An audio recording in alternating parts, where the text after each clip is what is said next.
කලින් සතිය කිව්ව විදිහටම අද වීඩියෝකින් ඔයාලට අරගෙන එන්නේ The Matrix චිත්‍රපටය නැත්තම් චිත්‍රපට මාලාවම අදාළ කරගත්ත වෙනස්ම කතාබහකටයි. ඔයාලා හුඟ දෙනෙක් දන්නවා ඇති The Matrix ඇවිත් විවිධාකාර කෝණවලින් දර්ශනවලින් දකින්න පුළුවන් සුපිරිම චිත්‍රපටයක් බව.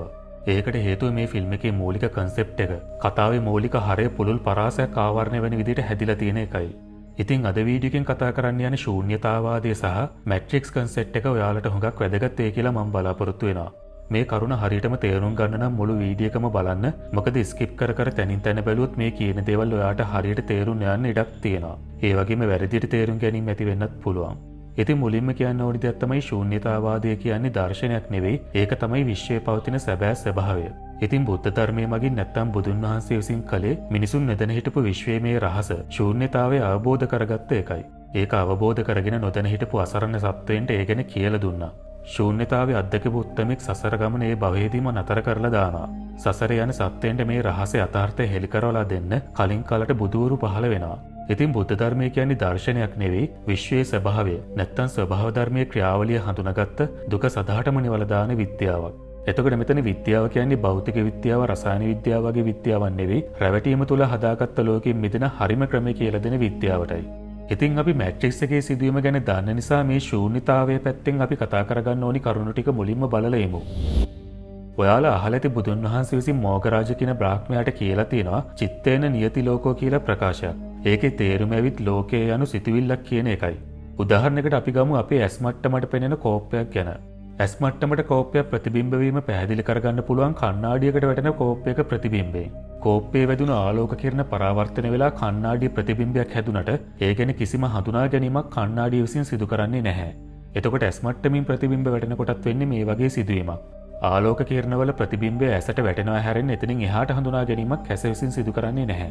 එතකොට එහෙම ප්‍රතිබිම්බ වෙන දෙයක් කෝපයක්ද මේසයක්ද පුටුවක්ද වගේ විවිධ විදියට අර්ථකථනය කරලා හදලා දෙන්නේ මනස නැත්තම් විඥානයේ විසින්.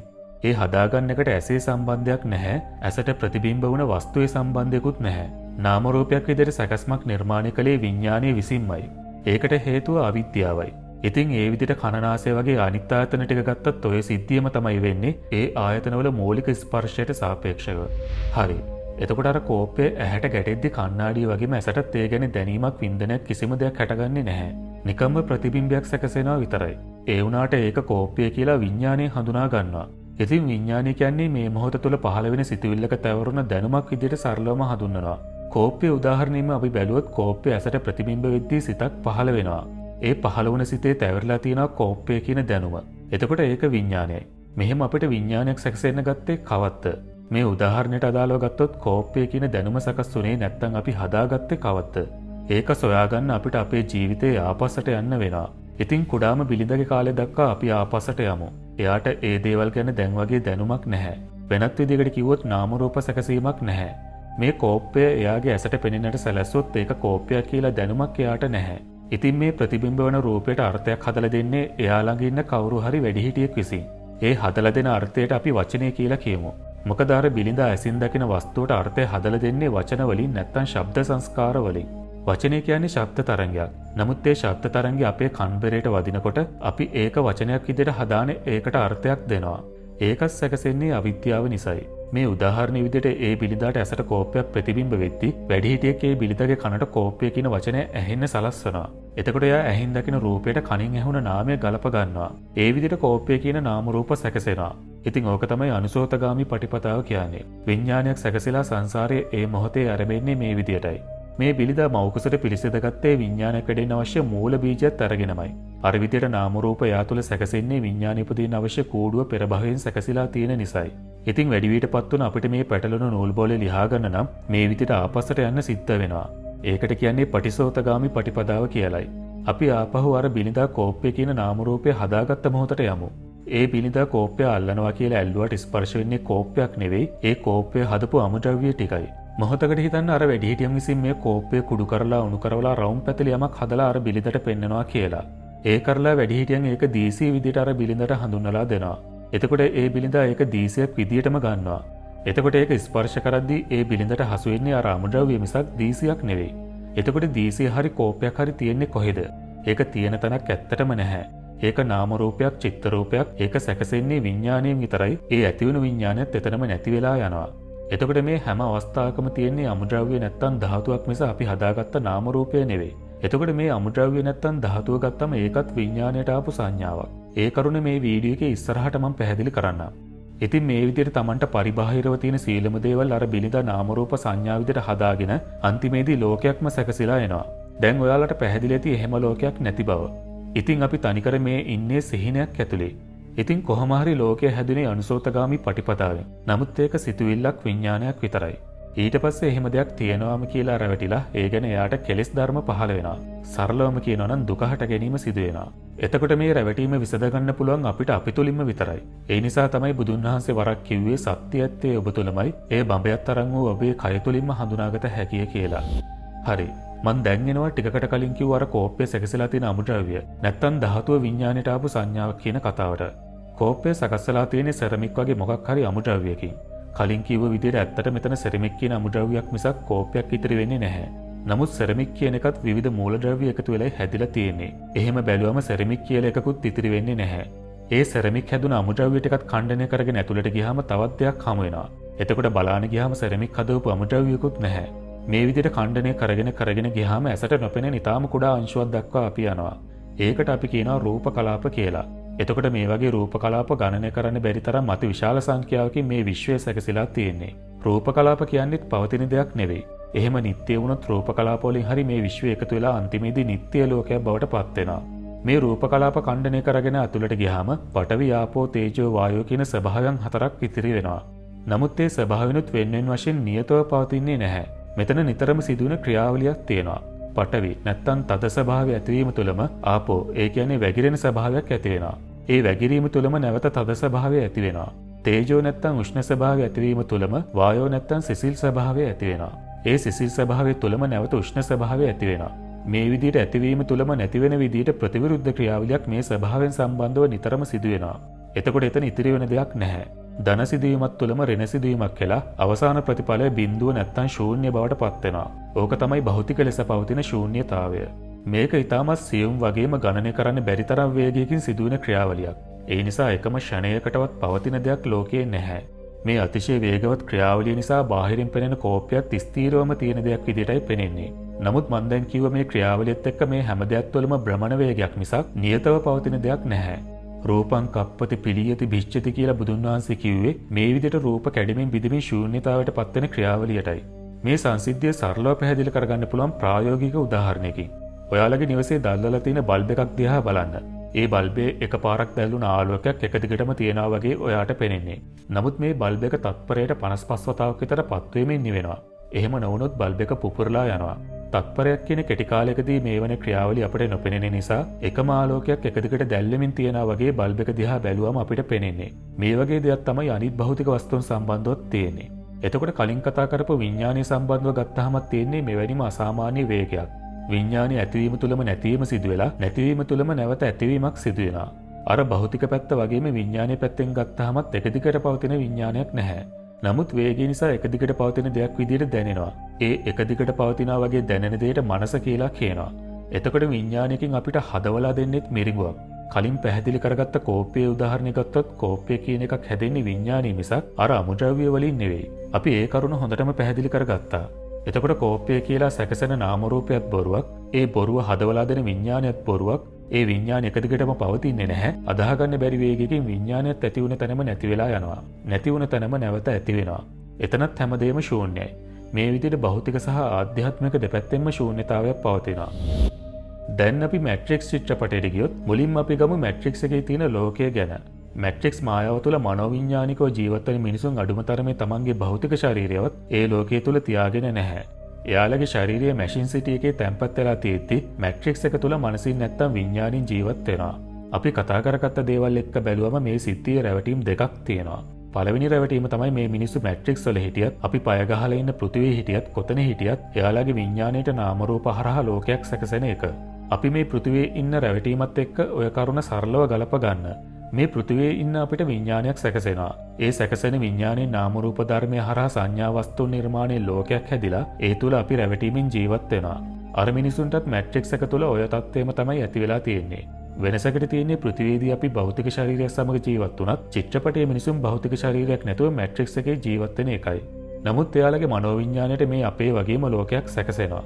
ඉතින් එයාලා මැට්‍රික්ස් එකෙන් අවදි වුණත් පෘථිවියේ ලෝකයේ සැබෑවක් විදියට ගන්නවා මේ අපි ඉන්න විදියට. ඒක එක රැවටීමක්. දෙවැනි රැවටීම තමයි මැට්‍රික්ස් කියන්නේ මේ පෘථිවිය වගේ භෞතික ලෝකයක් නෙවෙයි කියලා එයාලා දන්නේ නැති එක. තනිකර මනසේ ඇඳුව ලෝකයක් තමයි මැට්‍රික්ස් ඇවිත්. ඒක හරියට රාත්‍රියේදී අපි නිින්දට වැටුනාම පෙනෙන ස්ථීර සිහිනයක් වගේ. අපිට නිින්දෙන් සිහින පෙනෙද්දී ගෙවල් දොරවල් යාන වාහන මේ හැම දෙයක්ම හරියට යථාර්ථයක් වගේ අපූර්වට පෙනෙනවා. ඒ පෙනීම් දැනීම ඇතුළේ හැම සිදුවීමක්ම ඇත්තම විදියට අපි රැවටීමෙන් ගන්නවා.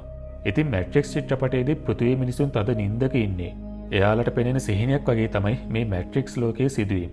එතකොට අපිට රූපයක් හටගන්නේ අපේ ඇස කන නාසය වගේ දේවල් වලටද මනසට නැත්තම් විඤ්ඤාණයටද? මොකද මේ අවස්ථා දෙකේදීම මිනිස්සු ඉන්නේ නිින්දක නිසා ශරීරයේ තියෙන ඇස් කන නාස කිසි දෙයකට බාහිර ස්පර්ශයන් සිදු වෙන්නේ නැහැ. නමුත් එයාලට රූප පෙනෙනවා, ස්පර්ශයන් සිදු වෙනවා, ඒ තුල වින්දනයකුත් තියෙනවා. ඇත්තෙන්ම රූපයක් හටගන්නේ මනසට විතරයි. ඒ කියන්නේ නාම රූප ඇති වෙන්නේ මනස නැත්තම් විඤ්ඤාණය තුලයි. ඒ නිසායි අපි ඒවට චිත්ත රූප කියලාත් කියන්නේ. මැට්‍රික්ස් තියරියකින් සහ අපිට පෙනෙන සිහිනාශයෙන් රූපයක් හටගන්නේ විඤ්ඤාණයට කියන කරුණ ඔන්න හොඳටම පැහැදිලි කරගන්න අපිට පුළුවන් වුණා. මැට්‍රික්ස් පළවෙනි චිත්‍රපටයේදී නියෝව මැට්‍රික්ස් එකෙන් අවදි කරන තැන ටිකක් දැන් අපි බලමු. එතනදී මෝෆියස් නියෝ ඇතින් මේ විදිහේ ප්‍රකාශයක් කරනවා. Have you ever had a dream, Neo, that you were so sure was real? What if you were unable to wake from the dream? How would you know the difference between the dream world and the real world? Morpheus අහන්නේ නියෝ ඔබ කවදා හරි සිහිනයක් දැකලා තියෙනවද? ඒවා ඇත්තමයි කියලා ඔයාට හොඳටම විශ්වාසද? ඒ සිහිනෙන් අවදි වෙන්න ඔයාට බැරි වුණත් මොනව වෙයිද? සැබෑ ලෝකයේ සහ සිහින ලෝකයේ අතර වෙනස ඔබ දැනගන්නේ කොහොමද? පැහැදිලි නේද? අර මැෂින්ස් විසින් මෙයාලගේ මනසේ ලෝකයක් හදවලා ඒක ඇතුලේ ඔවුන්ව මනසින් ජීවත් කෙරෙව්වා. ඒ හැමෝම හිතුවේ ඒක ඇත්තක් කියලයි. ඔයාලට මතකද නියෝගේ සිදුවීමේදී නියෝට පැත්තකින් තියෙන කණ්ණාඩියක එයාගේ ප්‍රතිබිම්බය වැටිලා තියෙන දර්ශනය? ටික වෙලාවක් ගියාම ඒ කණ්ණාඩිය දියාරු වෙන්න වගේ ගන්නවා. එතන තමයි මේ රහස තියෙන්නේ. මේ මැට්‍රික්ස් මායාව තුළ තියෙන හැම දෙයක්ම මිරිඟුවක් විතරයි. ඒ හැර සැබෑ පැවැත්මක් නැහැ කියන එක. එතකොට මෝෆියස් නියෝ ඇතුළේ පිරිස දන්නේ මේ රැවටීම විතරයි. එයාලා ඒ රැවටීමේ මිනිසුන්ව ගලව ගන්න මෙහෙයුමක තමයි මේ චිත්‍රපටයේ නිරත වෙන්නේ. එයාලා සිහිනය කියන එක මෙතනදී දැක්කේ භෞතික වශයෙන් විතරයි. ඒ කියන්නේ එයාලා ඉන්නේ කායික වශයෙන් පොළොව කපාය ගහලා නෙවෙයි, මනසෙන් හදවපු ලෝකික කියන සීමාව වෙනකන් විතරයි. එයාලා මැට්‍රික්ස් වලින් අවදි වුණා පෘථිවියේ ලෝකයේ මේ අපි රැවටිලා ඉන්නවා වගේ සැබෑ ලෝකයක් විදිහට ගන්නවා. එතකොට මැට්‍රික්ස් වල ඉන්න එක හරියට රැවටීමෙන් තවත් රැවටීමට ගිය ගමනක් මේ විදිහට බැලුවම කොහොමුණත් මැට්‍රික්ස් ලෝකයේ එක අපූර්ව සිද්ධියක් තියෙනවා. මැට්‍රික්ස් වල තියෙන යාන වාහන හැම දෙයක්ම ඇත්තටම භෞතිකව නැහැ. ඒවා හැදිලා තියෙන්නේ ප්‍රෝග්‍රෑම් කරපු කෝඩ්ස් වගේකින්. ඒක හරියට අපි මේ ජීවත් වෙන ලෝකයේ රූප කලාප වලින් හැදිලා තියෙනවා වගේ. එතකොට මැට්‍රික්ස් වල රූප හැදිලා තියෙන ඒ කෝඩ්ස් දැක්කේ නියෝ විතරයි. ඒ වගේම මැට්‍රික්ස් එකේ මේ විදිහට කෝඩ්ස් දැකපු අය කලින් ඉඳලා තියෙනවා. නියෝ ඇවිත් එක්කෙනෙක් විතරයි. එහෙම අය බිහි වුණ නිසා මේ මැට්‍රික්ස් ජාලය කිහිපවතාවක්ම විනාශ වෙලක් තියෙනවා. මේ කරුණත් හරියට අපි ඉන්න විශ්වය කලින් කලට විනාශ වෙලා නැවත නිර්මාණය වෙනවා වගේ සිදුවීමක්. ඉතින් අර මං කලින් කිව්ව විදිහට අපි ජීවත් වෙන සැබෑ ලෝකයේ අපේ ඇස් කන් වලට ගැටෙන හැමදේම චිත්‍රරූපයක් විදිහට සැකසෙලා ඒක හැබෑවක් විදිහට ගන්නවා. ඒ රූපය හැදෙන්නේ මනසේ විතරයි, හරියට අර මැට්‍රික්ස් එකේ ඉන්න මිනිසුන්ට වුණා වගේ. එතකොට මැට්‍රික්ස් කියන්නේ සිහිනයක් විතරයි. ඒ වගේම සැබෑ ලෝකයේ ජීවත් වන අපිත් මේ දකින්නේ සිහිනයක් විතරයි.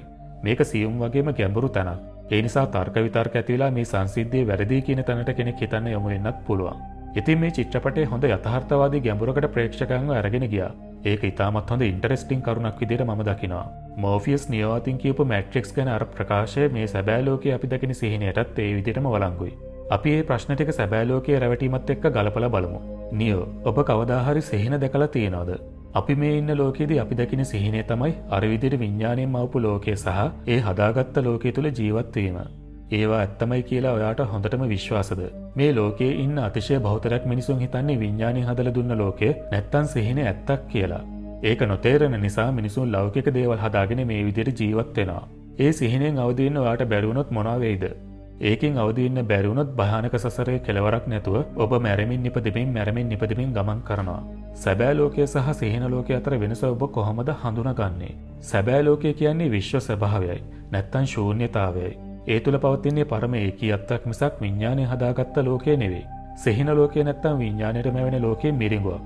ඒක විඤ්ඤාණය විසින් නිර්මාණය කරලා දෙන චිත්ත රූපයක් විතරයි. ඒ ලෝකයේ පවතින තැනක් නැහැ. ඔන්න ඔය විදිහට මැට්‍රික්ස් තුල වෙලා තියෙන රැවටීම සැබෑ ලෝකයේ විඤ්ඤාණය තුල අපි පත් වෙලා තියෙන රැවටීම එක්ක අපූර්වට සම්බන්ධ කරන්න පුළුවන්. කොහොමනත් මැට්‍රික්ස් පළවෙනි චිත්‍රපටයේ මේ විදිහේ ගැඹුරට නිරූපණය කරන එක තැනක් තිබුණා. නියෝ වතාවක් කොරකල්ගේ නිවසට ගියාම කුඩා දරුවෙක් ඉන්නා හිස මුඩු කරලා රෙදිකඩක් පොරවාගෙන. එයා හැන්දක් අරගෙන බෙන්ඩ් කරලා පෙන්නනවා. බැලූ බැල්මට සුපිරි මැජික් එකක් වගේ තමයි අපිට වගේ නියෝටත් මේක පෙනෙන්නේ. නමුත් එයා දුන්න පණිවිඩය අතිශය ගැඹුරු එකක්. මෙන්න මේ විදිහේ දෙපසක් නියෝ සහ ඒ දරුවා අතරේ යනවා. Do not try and bend the spoon. That is impossible. Instead, only try to realize the truth. What truth? There is no spoon. There is no spoon? Then you will see that it is not the spoon that bends. It is only yourself. මේ විදිහට හැන්දනවන්න උත්සාහ කරන්න එපා. ඒ වෙනුවට සත්‍ය අවබෝධ කරගන්න උත්සාහ කරන්න කියලා මුලදී ළමයා කියනවා. එතකොට නියෝ අහනවා මොකද්ද සත්‍ය කියලා. දරුවා කියනවා මෙතන හැන්දක් කියලා දෙයක් නැහැ කියලා. එතකොට නියෝ පුදුම වෙලා ඒකම රිපීට් කරනවා ප්‍රශ්නයක් විදියට. එතකොට අර දරුවා කියන්නේ ඔබ සත්‍ය අවබෝධ කරගත්තාම දකීවි ඇත්තටම නැවුනේ හැන්ද නෙවෙයි ඔබේ ආධ්‍යාත්මය නැත්තම් ඔබම කියන එක. මේ කියන්නේත් විඥාන මායාව ගැනම තමයි. අර කෝප්පේ උදාහරණය වගේම හැන්දකුත් මෙතන නැති බව ඔයාට කොහොමත් පැහැදිලි ඇති. ඒ වගේම බාහිරින් පවතින වස්තුවක හැඩය වෙනස් වුණා කියලා අතීතයට සාපේක්ෂව වර්තමානයක් විඥාණයෙන් සකසලා දෙනවා. නමුත් අකාලික ධර්මතාවයක් පවතින මේ විශ්වයේ අතීත වර්තමාන සහ අනාගත කියලා කාලයක් සැකසෙන්නේ විඥාණයට විතරමයි. ඒ කාලය කියන සංකල්පයට අනුකූලව සාපේක්ෂක දේවල් පෘථග්ජන පුද්ගලයාගේ මනස විසින් හදා ගන්නවා. ඒ කියන්නේ ඒ කෙනාගේ මනස චලනය වෙනවා. ඉතින් අර හැන්දේ සිදුවීමෙන් ඒ ළමයා කියලා දුන්නෙත් ඒකමයි. එතනදී හැන්දක් කියලා දෙයක් නෙවෙයි නම්මිය වෙන්නේ ඔබගේ මනස තමයි නම්මිය වෙන්නේ. ඒක යම් කෙනෙකුට අවබෝධ වුණොත් එදා සිට ඒ පුද්ගලයා නැවතුන කෙනෙක් බවට පත් වෙනවා. ඒ කෙනාගේ සසර ගමන නැවතෙනවා. එතකොට මේ මුළුමහත් රැවටීමම තේරුම් අරගෙන අර දරුවා කියෝ විදිහට සත්‍ය තේරුම් ගන්න පුළුවන් වෙන්නේ ඔබව ඔබ තුලින් හඳුනා ගැනීමෙන් විතරයි. සත්‍ය ඇත්තේ ඔබ තුලේ එය බඹයක් තරම් වූ ඔබේ කය තුලින්ම හඳුනාගත හැකිය කියලා කිව්වේ ඕකට තමයි. ඉතින් මැට්‍රික්ස් ෆිල්ම් එකේ මේ ධර්මතාවයට හොඳ ප්‍රවේශයක් ලබාගෙන තියෙනවා. ඇත්තට මේක හොඳ කරුණක් විදිහට තමයි මම නම් දකින්නේ. මොකද ඒ නිසා තමයි අපිට මේ වගේ දුරකට සංවාදයක් ඇති කරන්න පුළුවන් වුණේ. ඒ වගේම මගේ දැනුම් මට්ටමින් තමයි මේ පැහැදිලි කිරීම ඔයාලට කළේ. මීට වඩා හොඳ දැනුමක් ඔයාලට තියෙන්න පුළුවන්. ඒ නිසා මීට වඩා හොඳ අදහසක් ඔයාලට තියෙනවා නම් ඒ ගැන පහලින් කමෙන්ට් කරගෙන යන්න අමතක කරන්න එපා. ඉතින් වීඩියෝ එකත් සමග රැඳී සිටියට ඔයාලා හැමෝටම බොහොමත්ම ස්තුතියි. ඔයා තාමත් ෆිල්ම්නෙට් channel එක subscribe කරලා නැත්නම් subscribe කරලා notification on කරගන්න. එතකොට සිකුරාදාට අප්ඩේට් එන මේ වගේ රිවිව් ඔයාට එසනින් දැනගන්න පුළුවන් වෙනවා. සුබ දවසක්.